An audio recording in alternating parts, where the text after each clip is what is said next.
All right, all right, all right. What's going on, everybody? I hope you guys are having a good day. My name is Dr. Boyce Watkins. Welcome to drboycetv.com, the home for intelligent Black people. Today, we have a great conversation going on where we're going to talk about Meghan Markle or Princess Markle or something, whatever she was going to be. I don't know. The lady that married the redhead white boy across the sea, and suddenly, I guess her wedding's more special than the rest of us. Do it for everybody. Please hit the like button, the share button, subscribe button, and we're gonna have an intelligent Black conversation. Please share this around because we're looking to build Black media. So I have a group of panelists, and what I'm going to do is just as each panelist comes on, I will introduce a panelist, and I also will put them on the screen so you can see their information. Please support all the panelists. We got Dr. Charm and Trey Kearney and Trey Kearney, right? Or is it Kearney or Kearney? Trey Kearney. We got John F. Thomas and T. Khalik and John Henry Harris, who always has some great things to say. All right, so let's just jump right in. All right, so everybody, I'm gonna ask everyone in the chat as you're hitting the thumbs up button, as you're subscribing, give me a yes or no if you've been following Meghan Markle and all this stuff going on with her and the royal family and the big interview with Oprah. Let me know if you saw any of the interview, if you formed opinions on it, if you've checked out any of the commentary about it or seen any of the alleged drama around it. I'd like to know who's all briefed on this. Okay, I see some no's and some yeses. Okay, good. All right, so I'll just give the briefing from the eyes of Dr. Boyce. I'm not an expert on what's going on. I'd love for you guys to fill me in. And then I'm gonna jump to Dr. Charm, ladies first. All right, so basically Meghan Markle and Prince Harry, that's his name, yeah. They did an interview with Oprah, and they did an interview, and a couple of bombshells that seemed to come out in this interview with Oprah, where after they left the royal family, they are, I guess, telling what happened, right? They're talking about the baby Archie and how allegedly somebody was worried that the baby would have dark skin. They also mentioned something about what was the other one? There was one more bombshell. That's right. Meghan was suicidal. She said she felt that they made her suicidal. So let's just start with a broad-based question, Dr. Charm. You're a smart lady. I'd like to get your thoughts on this. What are you thinking? What were your first thoughts when you saw all this kind of going down? Well, I don't like to watch commercials, so I kind of tuned into the interview about 15 minutes in, so I could kind of fast forward past the commercials. But people on Twitter were already going crazy about the dark skin. So when I got to that part, I could not believe that I couldn't believe it. The suicidal, that wasn't as much as a surprise to me because it's an immense amount of scrutiny. And I look at some of the British press and the way they just tear her apart. I mean, these people really hate her. And so to be going through that, I wasn't surprised about her being suicidal after seeing a lot of those headlines. But about the baby skin tone, that was shocking. So why do you think, if the British press dislike Meghan Markle, why do you think that is? I'll go with John F. Thomas. What are your thoughts? Why do you think, what do you think is really going on with this? I mean, the British press, same thing like the American press here when Barack Obama, because a lot of people tend to forget, and it wasn't that long ago when the Obamas were in office, and all the imagery, not even just here, but around the world, of how they feel, how white people feel, and how they perceive Black people to be. So it's not a surprise to see how Meghan Markle was addressed and how they attacked her so much in comparison to Kate. Prince, I think William's wife, that other Duchess. So Duchess Meghan, she was getting attacked and slandered and all of this stuff in the press, but that's all an attack against her Blackness, because at the heart of it all, white supremacy does not like Black people. We are anti basically what white supremacy is. We are hope, we are enlightenment, basically everything is birthed from us, but for white supremacy, they want to keep their stronghold. Anything Black, they want to tear that apart and destroy it. So they do that in all kinds of ways, especially in press, because it gets to everybody. Okay, so Trey, did you feel like this was a white supremacy thing? Like, did you feel bad for Meghan? What were your feelings and your sentiments when you heard Meghan? It seemed like Meghan did at least most of the bombshell points that were shared seemed to be from Meghan's experience. Did you have any sort of empathy for her? How did you feel when you were listening to her speak, Trey? I had empathy, of course, because it's hard to be in any relationship. But this is also not coming to America, where Akeem came to get a woman from Queens and everybody was happy and rah-rah'd up. There were some things that I'm sure her and Harry had conversations about, pillow talk. Like, this is not out of the blue that they're prejudiced. So I felt empathy for her, of course, because of the way that she's being treated. But I'm not surprised that she's being treated this way. And I'm just really sorry that she felt suicidal. I'm glad her husband is supportive. But like I said, for me, it was like, did she think this was going to be like a Coming to America movie and everybody was going to embrace her? We already know that everybody is, well, not everybody, but a lot of people are racist against Black people. And when you come out and your mom has dreads, there's going to be a certain response to that. When we come out with our natural hair, there's a certain response to that. So I have empathy for her, but I don't feel like her and Harry should have been surprised at all if they really sat and talked. And even if her mom sat and talked with her. My mother had conversations with me and said, them people killed Princess Diana. So I already just knew. So I'm sure that she had conversations with her mom where her mom said, listen, you know who you're marrying. They don't want you to marry him, and this is not going to be easy for you. So I had empathy for her, but I just think that she wasn't a victim that should have been so surprised at this. Okay, so T, I want to ask you, you know, when I saw it all kind of go down, people asked me how I felt about the whole situation. I didn't, you know, I can't say I feel sorry for Meghan Markle. It's like, yeah, it's difficult to marry a rich white guy from across the sea, but yeah, that's why I married a Black woman. That's why I'm going to. You know, I'm not trying to throw myself in the fire and then cry because it's hot. What are your thoughts on that? Am I being an instance when I say that, T? No, and you know, I may have a little bit controversial views on this myself because I really didn't care, to be honest with you. Because it's like I look at Meghan Markle's dating history as well, and her past 3 boyfriends have been white men. So, I mean, you marry another white man from a family who has a history of enslaving Black people, and then you come back to America and then you start crying about what they say about your child. I mean, to me, I just see damsel in distress. I'm sorry. Meghan Markle is going to be good. I'm sorry. She's rich. They didn't hurt you. I mean, this is just a Hollywood internal script to me, and I'm trying to see what is the point of this. Is this to get Black people riled up, marching, ready to go?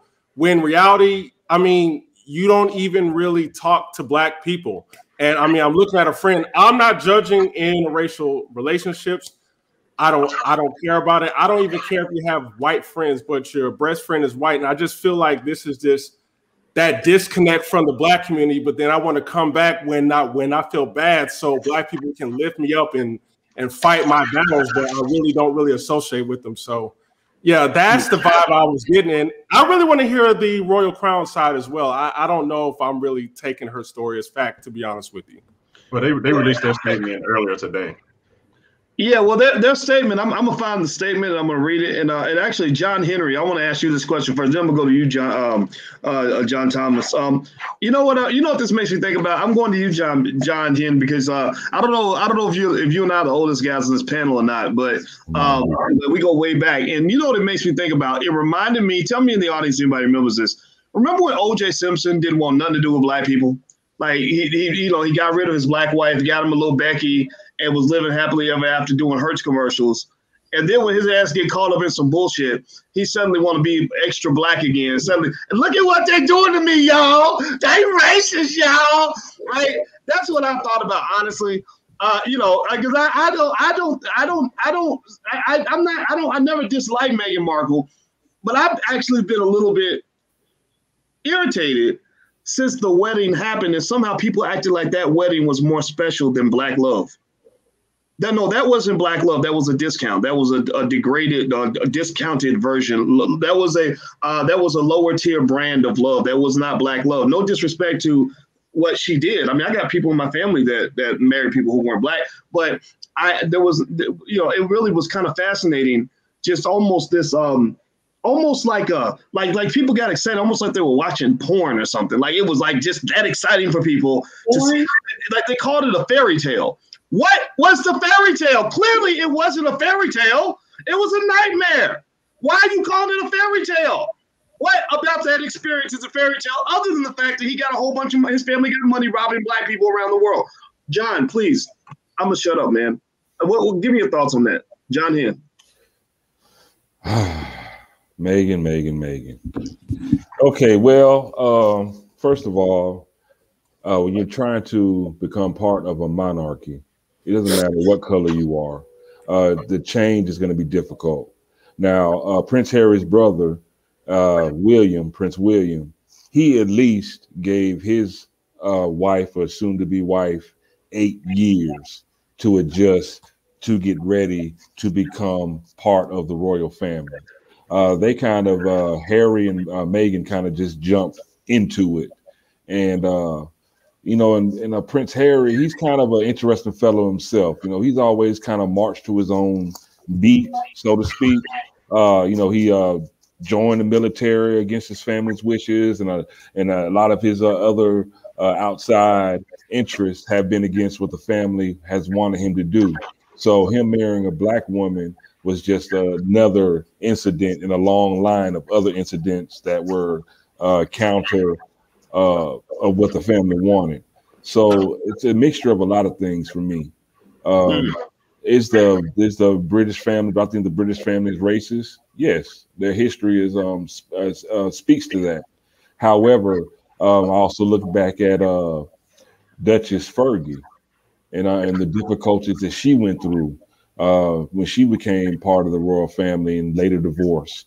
And also, again, Princess Diana, when she separated from Prince Charles at the time, and the difficulties that she went through and the controversy and suspicions around her death.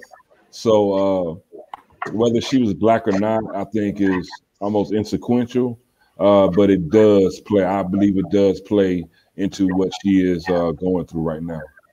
All right. So by the way, everybody, we're talking about Meghan Markle and Harry, and should Meghan have just married a black man? I mean, with all these problems, you know, maybe there's something to be said about marrying into families that where you're not just marrying in because of the money, or you don't just think it's a good move just because they have money. There are also complexities that you got to consider. So hit the thumbs up button, everybody. Please hit the thumbs up, share, subscribe button. John F. Thomas, I'm going to go to you next. You just sent me this statement. I appreciate you sending me the link, brother. Thank you. This is the response of the royal family. They actually replied to Meghan and Harry's interview with Oprah. And here's what they said. This was an interesting statement. They said the whole family is saddened to learn the full extent of how challenging the last few years have been for Harry and Meghan. The issues raised, particularly that of race, are concerning. While some recollections may vary, they are taken very seriously and will be addressed by the family privately. Harry, Meghan, and Archie will always be much loved family members, the statement said. That surprised me a little bit, John, because it didn't seem like they were throwing any shade. They were being very royal. Like, gosh, we're so sorry this happened to you. We're going to conduct an investigation. It's going to be private because it ain't none of your business. And because we're the royal family, we ain't got to do nothing for nobody. But we wish you the best and we love you. What do you think about that statement, John? I believe that's a perfect PR cleanup, you know. So I mean, regardless, I mean it's just like a company, you know, like any company that comes out and you know they have their PR team come in and hey let's make a statement. This hey I'm sorry that happened. Oh wow, we didn't even know this was occurring, you know, et cetera, et cetera, et cetera. And I think there was a little shade to me, just a little bit, but it was buried beneath a lot of the polished, you know, words where just like, yeah, recollections may vary, which, you know, I interpreted it as, yeah, you saying this happened, but we're not going to say that happened. But hey, you know, that's what you feel, if that's what you believe, then we allow you to feel and believe whatever you want. But I feel as though, you know, I saw some people saying, yeah, down with the royal family and stuff like that. But I mean, honestly, like this family is so powerful. They've been powerful for a long time. This entire lineage has been powerful. What I'm like with T, like, what are they expecting to actually happen? And I don't like, I feel as though the black people, black community, and by extensions, our own celebrities have been placed in positions like Tyler Perry. He's been using his security to take care of Meghan and Prince Harry. And you can stay in my home and use my security. And I'm just sitting there wondering, so there was no one else around to be able to do that? Like, I don't know, President Biden can use his security, his influence, and all these other people, all these other white people, so many white people, couldn't do these things. But Tyler Perry had to come to the rescue. And then Oprah came and, let me give you an interview. They pulled Oprah out of the woodshed. And it was just like, it just feels very strategic to get, as Black people, using Black people as props to get our sympathy. And it's just like, I'm not sympathetic. You should have known what to expect when you're walking into this. You are basically walking into the heart of white supremacy, and you expected them to be kind to you and love your little mixed baby and things like. No, I don't. I'm sorry. I feel a little sorry for her, but I don't feel that sorry for her. You should have known what you were walking into. Well, you make an interesting point, John, about the heart of white supremacy. And so, one of the thoughts I have, Dr. Charm, is, I think that is, as much as this can easily definitely be made into a black-white thing, I don't think we can deny that, right? I think that we know that she's going to be seen differently because she's Black. But then, we had a white boy that married into our family, and he had a higher hurdle to jump than if he had been Black, period. Why? Well, because in our family, we have this thing called Black supremacy. And what does that mean? Well, does that mean we hate anybody? No, we don't hate nobody. But it means we make the rules. In our house, you come in and complain about grandma's barbecue chicken, you're going to get put out on the street. You know what I mean? Like you come in here talking about, well, I have the right to blah, blah, blah, blah. Then no, your white ass will be out the door. It doesn't mean we hate you. It just means we got a way of doing stuff in our institution, in our family. We are the royal family over here. And if you cannot at least coexist with that peacefully, then we will ask you to leave. And we're probably not going to be as nice as the royal family. We're not going to have you killed, but we might have you eliminated. So why is that? Why is that not pretty much the same thing that any white family might do, any white institution might do? I think the difference is that Black people are banging down the door to get into white institutions. White people are not banging down the door to get into our spaces. Not in the same way anyway. Well, what are your thoughts on what I just said, Dr. Charm? Well, I mean, I have some mixed feelings, but just going back to when you guys you were commenting on Black women and just everybody getting excited about her marrying to this white family and their slave traders. And I mean, yes, Portugal and Spain started the slave trade, but England put it on the map and really did the most damage with the colonialism and everything else. However, I know this is probably out of all of our generations, but people do recall when Grace Kelly married into the royalty in Monaco. It happened, I think, in the 50s or 60s. And that was a huge thing. She was an American actress, and this was a white woman, and she married into royalty. So it just captured everyone because America is known as the commoners. And for anybody that's a commoner, especially from America, to marry into a royal family, I think it just captures the attention of the public, specifically of the American public, just race aside. But as far as marrying into that family, I think that she did go in there naive. I don't think that she really knew what she was getting into. They did not protect her. Of course, they're going to throw her under the bus because it's all about William and Kate. He's the next in line. He's really the one in line for the throne past Charles. And so they're not going to look out for her. And it's really in this whole war of public opinion, it's like Kate, the way the British press played it was Kate versus Meghan. And we all know anybody with eyes can see Meghan is the more attractive one. She looks better. She dresses better. And so she started to get more attention than Kate. So we can't have her outshining a white woman, not at all. So, that's where you get into this whole thing with the family just not really defending her. But at the end of the day, the way I feel, I'm a Black woman, and Meghan Markle has not, she really hasn't, been like, oh, I'm, pro-Black, this and that. But at the end of the day, she still is a Black woman, and Black people are going to defend her because she's Black. And as she say she's mixed race, and the people may say mixed race, this and that, but in a system of white supremacy, Meghan Markle is a Black woman. I have a question, Boris. Just a quick question. If you would flip that, if it was a Black man that was marrying, let's say, like a white royalty, would he get that same kind of protection? I feel as though he wouldn't get as much, you know, like leniency as in the sense that she's getting. And I'm not saying that she shouldn't get it, but I'm just saying I think that it would be more so of, oh, so he going to talk to that white woman. Now he want the black people to go on and be with them white folks. You know, so I just wonder about that. You know?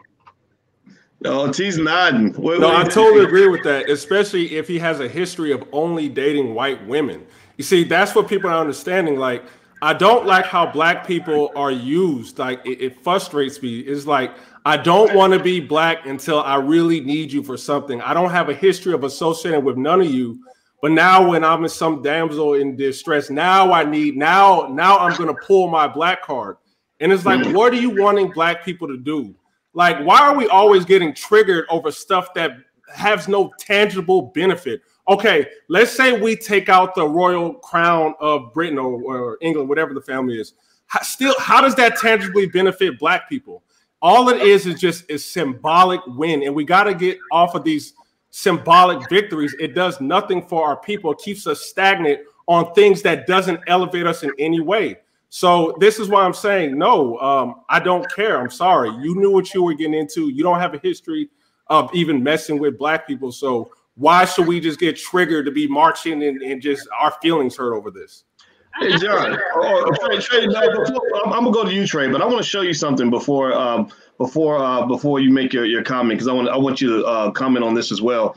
Let me show you. I found a picture. I did a Google search of Meghan Markle's ex-boyfriends, and not judging somebody's dating history. I don't care, but if you look at all her at least the 3 that they featured in this picture, there's not a brother in the picture. There's not a brother anywhere. Now, there's nothing wrong with that. I mean, because her father's white, right? So you tend to date somebody that reminds you of your opposite sex parent, or so they say.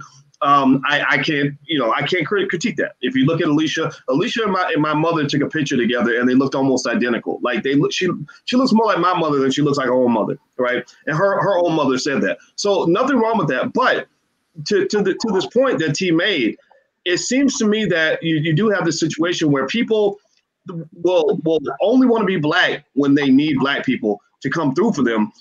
You think about, for example, Byron Allen. He's a great guy. It seems, but I remember he took a personal dispute that he had with Comcast and said, "Hey, y'all, they being racist, y'all. Look at what they're doing to all of us, y'all." And the thing was, no, that wasn't between Comcast and the black community. That was between you and Comcast. Right. So a lot of times you've seen this happen all the time, where somebody will take a personal beef, a personal fight between two parties, and then somehow try to bring the whole black community into it. Almost like when you were little and your cousin go start some shit and get their ass whooped, and they go to get the whole family and try to get all the cousins to go jump in the fight that you shouldn't have started in the first place. And I think that it's okay to tell people, look, finish your own fight. You're fighting with the royal family. Maybe it's racial, maybe it's not. We don't know. We ain't trying to marry Prince Harry, whatever his name is, right? So go do you, but don't stop bringing us into it. We ain't got nothing to do with it, because we wouldn't be doing what you're doing. What's wrong with me saying that, Trey? There's nothing wrong with you saying that, and it was 2 points that I was going to make to that. One, that she has a white father, so why would we say should she have married a black man? Like, I have biracial nieces and nephews. I'm not surprised if they dated white men. I'm not surprised if my nieces dated white men and my brother is black.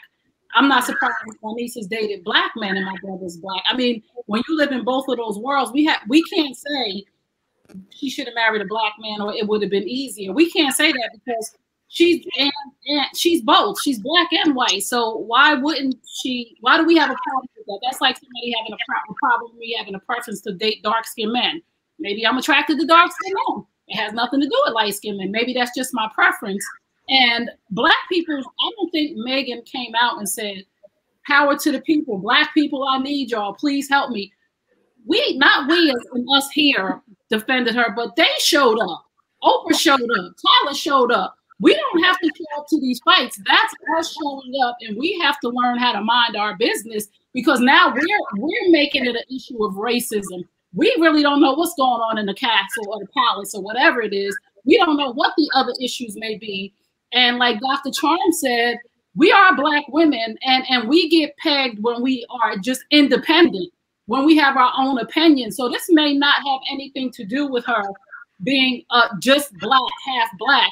A lot of it may have to do with the fact that they don't want women over there to be independent. They don't want women over there to have a voice. They don't want women to go outside the scope of what they tell them to do. So when women do that, like Princess Diana and Meghan Markle, that becomes the problem, because maybe Kate is submissive. And remember, what was the other redhead chick's name? Who was the Duchess? Who was Fergie? Fergie had an opinion. Their problem is women who have opinions. And on top of that, she got a speck of black in her, because she's very, let me wear my hair straight to make sure I look good. So she didn't come out here saying the royal family are doing this and doing that. And she made some statements when she got a chance to sit in the seat with Oprah. She had made those statements to white people. We got to stop showing up, like T said.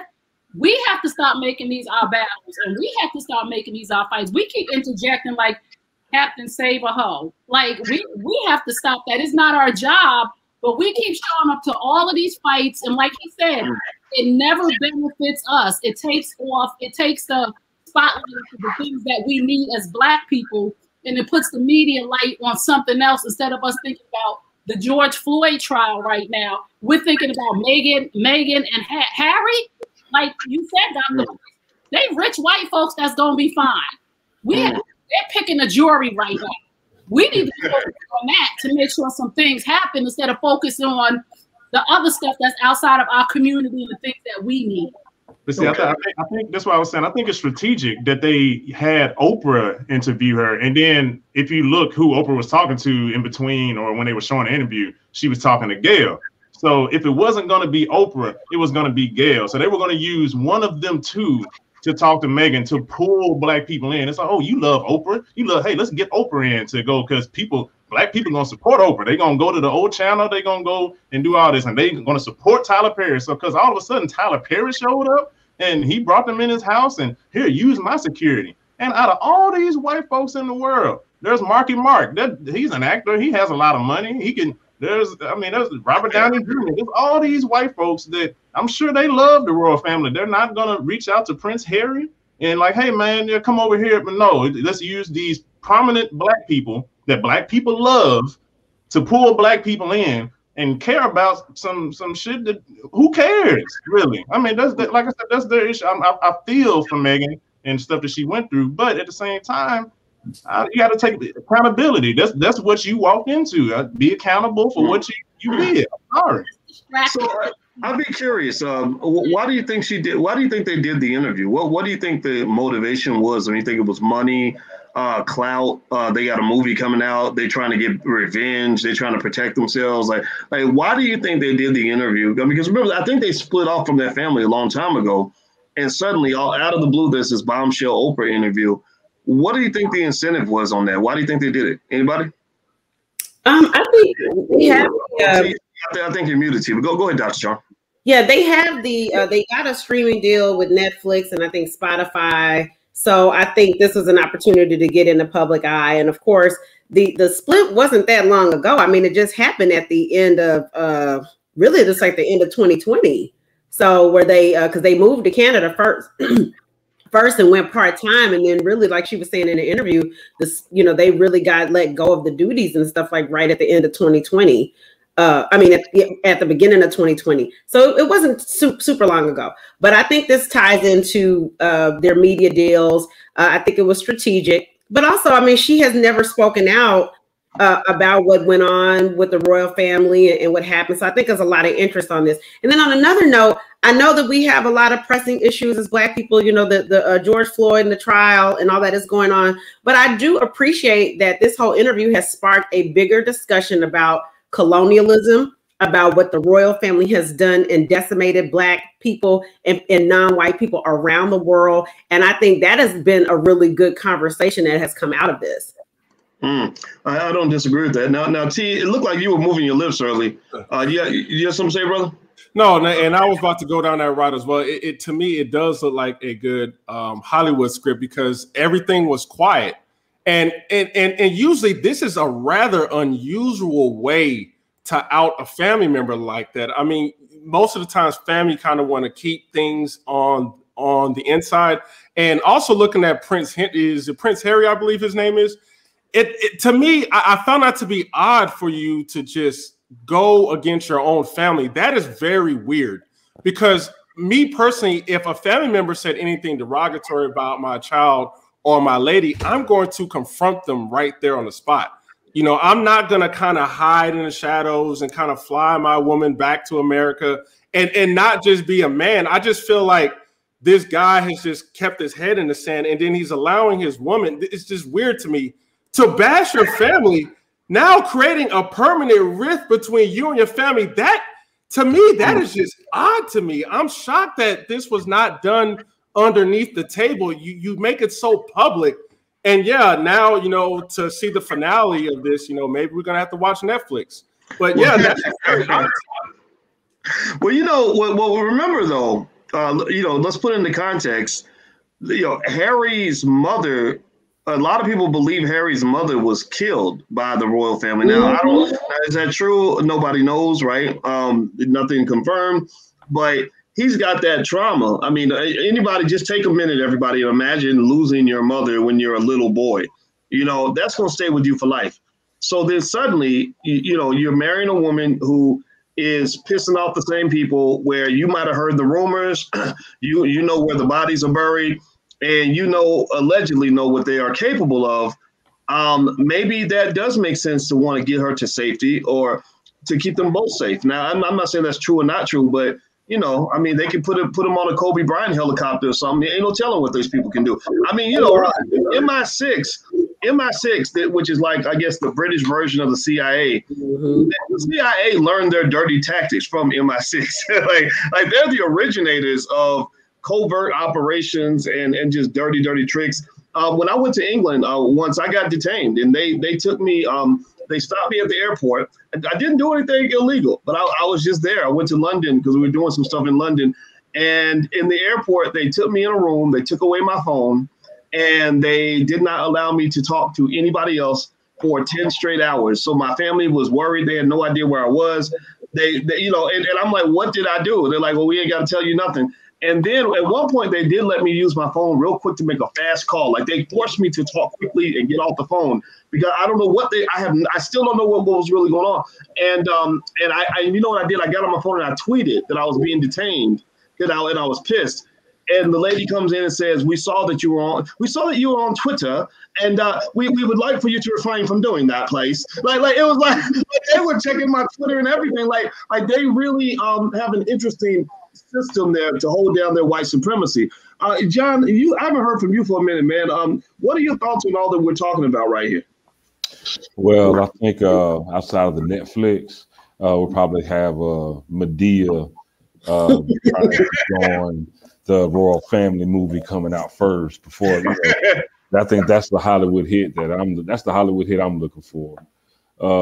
But seriously, I definitely feel that when you're dealing with royal families, and exactly when you know where the bodies are buried, I think it was probably a smart move for Harry to get him and his wife out of the country.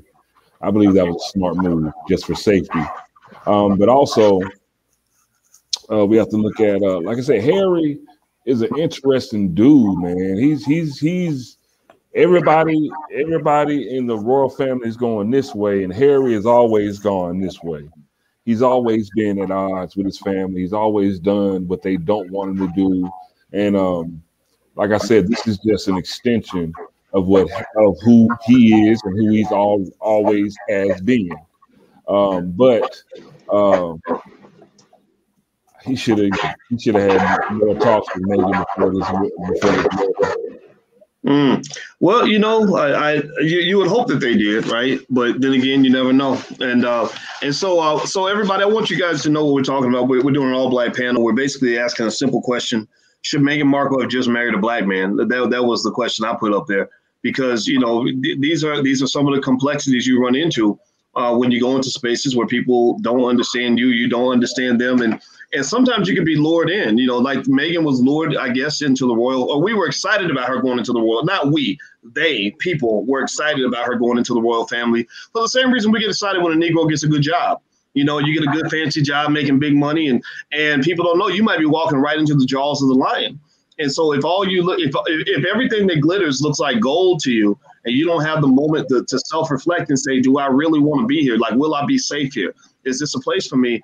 Then you're gonna make a lot of mistakes, you know. And so, you know, so I'm in that camp of people that sort of feels like, you know what, that's your problem. You did it. You deal with it. You know, just leave. Like, whatever. Do what you got to do, but don't try to make it into our issue, or take something that, you know, like that comment about, well, they asked it about the baby's dark skin or something. That to me was a triggering comment. Oprah's really good at laying stuff out there that's going to trigger the hell out of Black people so they can promote a new movie. Anybody remember when Oprah went to that? Oprah took her rich ass over to Switzerland somewhere and tried to buy a purse, and said that the lady insinuated that I couldn't afford the purse, and people were like, oh, no, they didn't. No, you didn't. Tell Oprah she can't afford no purse. Get out of here with that stuff. You ain't oppressed. You know, you're worth $1 billion. Harry and Meghan are worth at least $100 million. Ain't nobody feeling sorry for none of y'all. Y'all pretty much are white privilege. You just happen to have black skin. But go ahead. Go ahead, Trey. I do feel like I think Harry has some issues based on what happened to his mother that nobody has dealt with. So he's experienced some real trauma, and maybe the money and all of that doesn't mean anything to him. And the fear is real for him to get his wife out of there, because my mother told me years ago, them people killed that woman. Like they ran her off the road and killed her. And my mother was really, she probably is right, but I'm not gonna say that she's right because it was never proven. But I think Harry is operating out of that, like John said. He always goes against the grain. He always goes against those people. And so did his mother, which a lot of people think got her murdered. But I think that really dealing with those issues of separation from them for that reason, I think it's deeper issues here than Meghan. I just think he uses her to speak out and say whatever she wants to say, because she's okay with speaking out, because someone on the people said he's always the quiet one and she's always the one saying everything. And if you're going to come on and say that, this is just me. Don't come to me and say, Trey, somebody told me that. If you can't tell me who said it, then don't tell me. So don't tell me somebody said we're concerned about the color of if the baby's going to be dark. If you can't tell me who said it, then that statement shouldn't even be said, because we really can't address it because we don't know who said it. So was it really said? Because y'all both said, I don't want to name no names. That's one thing in high school we used to say. That's high school play. Oh, Dr. Charm, somebody told me that you were sleeping with my boyfriend. Well, who the somebody? That's something in your head. That's what I think when somebody comes to me and says, Trey, somebody told me this about you. And I say, well, who told you? Well, I can't tell you who told me that. Oh, that's what you're saying.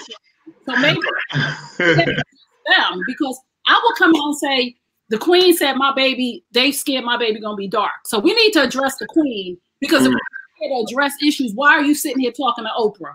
For entertainment? Because we're not. Well, that is true. I mean, if you make an accusation against anybody, you're then accountable for that. You know, if you then say, well, I don't want to name no names, well, then your credibility is kind of shot. You need to go ahead and name names so that person has a chance to come out and say, no, that's not how it went down. Here's my side of the story. There are different sides of every story, and I don't know why people don't get that. I mean, it's very simple. So I want to ask everybody on the panel if you could do this, if you don't mind. First of all, everybody in the audience, please hit the thumbs up button. Hit the thumbs up, share, subscribe button right now if you haven't done it yet. We're talking about not just Meghan Markle and Prince Harry, but really white supremacy. As you guys know, we like to make the conversations more intelligent. We like to elevate the discussion. And our panelists, Dr. Charm, Trey Kearney, JT Slim Cutter, aka John F. Thomas, T. Khalid, and John Henry from the Black Boss Channel, all here helping us to sort this out. I would like, starting with you, Dr. Charm, if everybody could maybe 90 seconds or less, just kind of give like a closing thought that will help us have some perspective on this, maybe a conclusion that you have from this as we move forward as Black people, because, you know, Oprah going to be back triggering us again when a new movie comes out. So I'd be curious to know how we can move forward and just be smarter, better people as a result of this conversation. Dr. Charm. Well, I have to say that I was transfixed by the interview. It was scandalous. It was juicy. Oprah did a great job. You know, I got my problems with Oprah Please, I really do. But she really did remind us of why she's one of the greatest who ever did it as far as interviews are concerned. I really, as I stated before, I think the whole, the bigger picture of what the Windsors and that family has done to Black people, the slave trade, the racism. This is just a minor reflection. How they treated Meghan is a minor reflection of how they have treated the entire world and their Commonwealth. And you know, why are we as Black people speaking English right now? Because of what happened during the slave trade. But I will still have to say that at the end of the day, Meghan Markle is a Black woman. I know she's not out there with dashikis and Black power, but I do know that her Black co-stars on Suits, you know, they always had great things to say about her. They said she was pretty culturally aware. I think when she was on Suits, they had originally cast 2 white people to be her parents. And she went to the people on the show and said, you know, I'm biracial and I'm half Black, and I would like you to have my parents reflect that. So I thought that was pretty cool. But, you know, at the end of the day, shout out to Harry for standing by his wife and taking her out of that. And I think, you know, the question today was, should she have married a Black man? Meghan Markle marry whoever the hell she wants. But I will have to applaud him as a man for standing by his wife and taking her out of harm's way so that she wouldn't end up like his mother. Okay. All right. Trey Kearney, your final thought.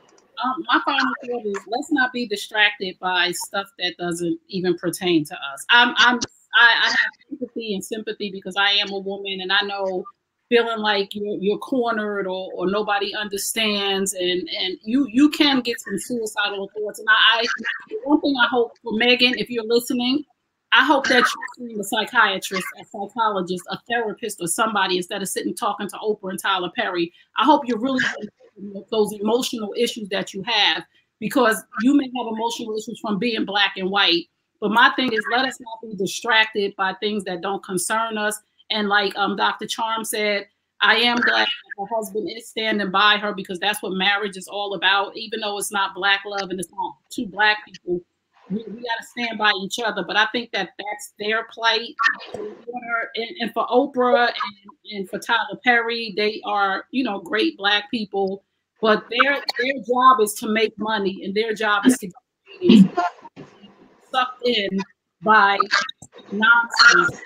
These things that Meghan is going through, like I said, I feel bad. Yes.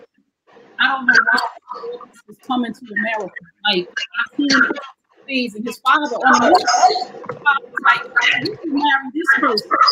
But Meghan and that was a movie. This is real life. So you're really prejudiced. Hey Trey, your mic was going in and out a little bit. I couldn't quite catch everything, but I think we caught the gist of it for sure. Okay, so John Henry from the Black Boss Channel. What are your final thoughts? Okay, so I wonder if Tyler Perry was going to have Medea try to get into the royal family through a Tinder account or something like that. I'm really, I can't wait to see what this movie's going to be like. But I think that I'm not sure what Prince Harry is trying to do. I'm not sure if he has always had a disdain for the royal family and has been trying to separate himself from the royal family, and this was the best way that he could find to do it. I'm really interested in his motivation and intent, if it is love. But I think that's the real story. It's just the fact that because he's the one with everything to lose. Meghan Markle is getting drugged through the mud. However, Prince Harry is the one with his lineage and his legacy to lose. So for him standing by Meghan Markle and even just choosing to marry her from the beginning, he makes him okay in my book. I let him come to the picnic. Okay. All right. So Harry's invited to the picnic. All right. JT Slim Cutter, John F. Thomas. Your final thought?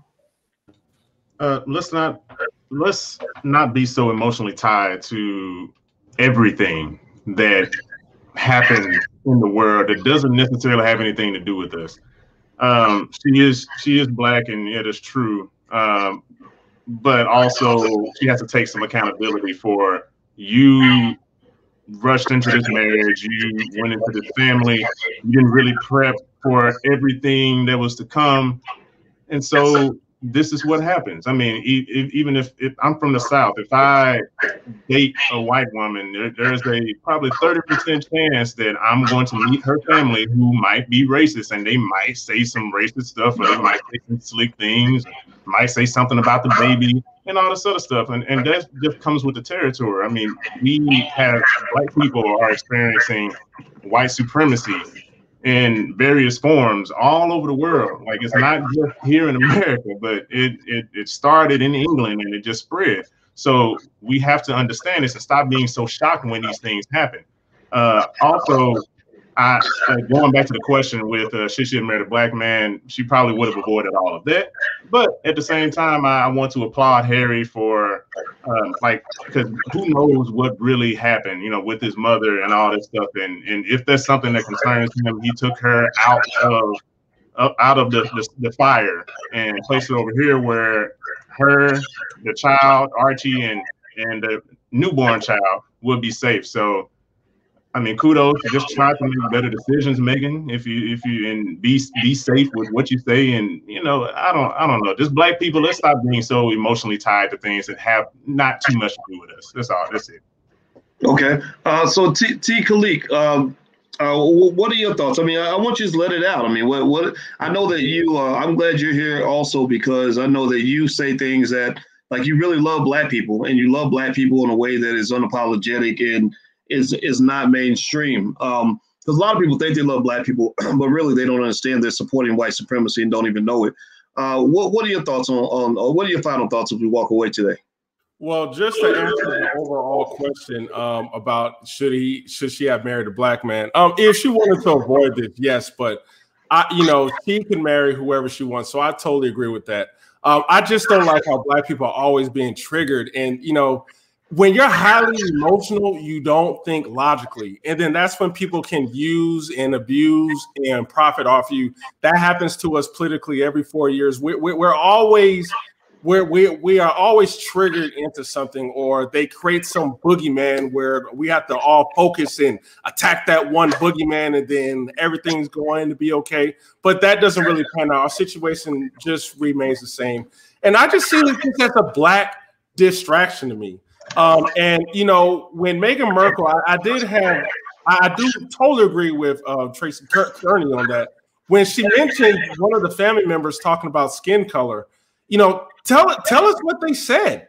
Why just drop something and then don't tell us who said it and the context of it being said, and then just triggering us for what? I don't see the benefit of that to black people. And the criticism I have with Prince Harry, I mean, I do understand that he protected his woman by taking him out the situation. But the criticism I have with him is, why are you letting her doing all the talking about your family? Because that's why she's getting attacked, because she's the one doing all the talking. The way it looked is you got an outsider who married into your family, and she's really going in on your family. If you had these issues and reservations about your family, why don't you get in front of your woman and you do all the talking? Why are you putting it on her? And now everyone's attacking her because it just doesn't look good. I'm sorry. It looks like the black woman came and all of this drama happened. No, Prince Harry, if you had these problems, then you talk. Open up your mouth.